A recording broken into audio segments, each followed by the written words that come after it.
Do you have symptoms of IBS that you've been trying to figure out for years and trying to find out what's causing it, and you just can't work out why your stomach is always bad? Does that sound like you? Because if it does, I might be able to help you. Hi, I'm Freya and this is Bye Bye UPF. I'm on a mission to eat more natural whole food and reduce the UPF in my diet. Follow along if you want to do the same.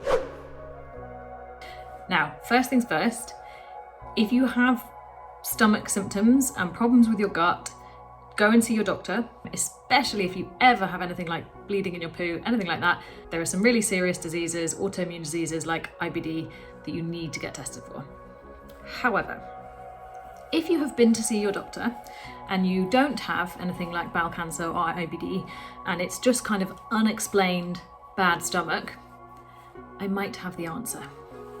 Now, I say this because I had a bad stomach for 20 years, literally 20 years. I was in pain, I had very embarrassing instances of diarrhea. It just was not good, it was not enjoyable. And I tried every diet under the sun. I tried giving up dairy, I tried going vegan, I tried going gluten-free. Oh, I was tested for celiac. You have to make sure you haven't got celiac disease as well. So I tried giving up wheat, I tried low fat, low carb, everything, nothing worked. After 20 years of stomach pain, I have figured out finally that this whole time, the thing that has been causing me all these problems is the way that food companies create and process the food that they stuff our supermarkets full with.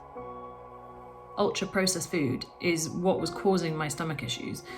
And it wasn't just stomach issues, by the way. It was like every time I had a bad stomach, I felt anxious, I felt depressed, and I got really bloated and my skin went really bad. Like, your stomach and your gut is connected to everything in your body. I had headaches the whole time, everything. Since I figured out that it's ultra processed food that was causing all these problems, and I was able to essentially cut it out, my life has transformed.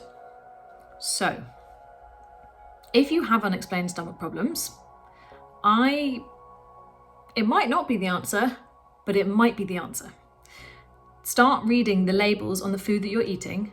Try cutting out anything that doesn't appear in your kitchen. It might mean that you have to really cook from scratch for a couple of weeks and go back to like proper whole food, but it might solve your stomach problems. I cannot tell you how my life has transformed since I have figured this out and stopped eating generally preservatives and food additives. So that's things like emulsifiers, flavorings, stabilizers, gums, thickeners, sulfites, just this big umbrella of stuff. And the reason I couldn't figure it out is because it is everywhere. If you ever buy anything from a supermarket that is pre-packaged, comes in a package and it's ready to eat, chances are it's got one of these things in it. So here are some quick fire swaps of what I swapped in my diet to reduce the UPF I was eating. I used to eat flavored yogurt. Now I go for Greek yogurt with fruit and honey and nuts. I used to eat flavored crisps. Now I go for ready salted. Mostly ready salted are fine and are not UPF. I used to eat loads of shop bought pita breads, wraps, all that kind of stuff. Now I make my own wraps and I make my own bread. I have a super quick, super easy bread recipe, which I will share on this channel. I used to eat breakfast cereal. I think it's delicious. Now I eat either Greek yogurt with fruit and honey, or I go for porridge. You can make delicious creamy porridge with some oats, an apple chopped up, a bit of cinnamon, and a bit of tahini. I used to eat jars of curry sauce. Now I use a jar of curry paste and a tin of coconut milk. Careful with the coconut milk, a lot of them contain thickeners and stabilizers, but if you can find one that says all natural on the tin and it just has one ingredient, coconuts, and sometimes water. I used to eat lots of shop bought sweet treats. Now I make an enormous tray of flapjack or cake, and then I cut it up, put it in the freezer, and then I constantly have it when I want to have a snack.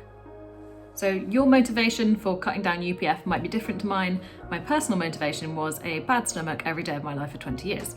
Still, whatever your motivation, reducing the UPF, the ultra processed food that you're eating, is a really good thing. It is linked to better health outcomes and it lowers your risk of all kinds of problems when you get older.